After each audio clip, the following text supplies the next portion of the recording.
Our Medal of Courage winner for this year was a high school student with a promising wrestling career ahead of him, but an accident during a football scrimmage resulted in his being wheelchair bound for the remainder of his life.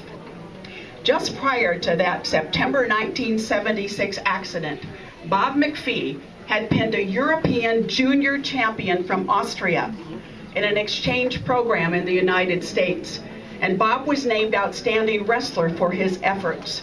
3 weeks later, he suffered a spinal injury that limited his movement to only his head and the right arm. Now he speaks only through a talking machine, but that didn't stop this man who embodies courage from telling the rest of his story.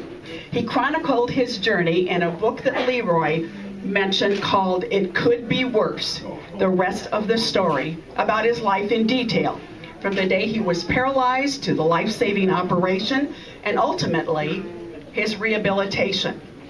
Despite his odds, he graduated from high school, went on to get his bachelor's degree at the University of Maine at Arona, and all of this was during a time, keep this in mind, that handicapped accessible buildings were not common.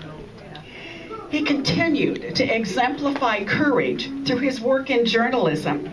He's a sports reporter for several newspapers and is considered the best wrestling reporter in the state of Maine. His wrestling awards include State Editor of the Year by Wrestling USA magazine and induction into the Maine Amateur Wrestling Hall of Fame as both a wrestler and a writer.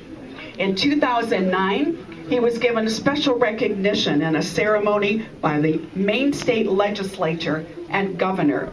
And this year, ladies and gentlemen, tonight, we introduce to you our 2011 Medal of Courage winner, Bob McPhee.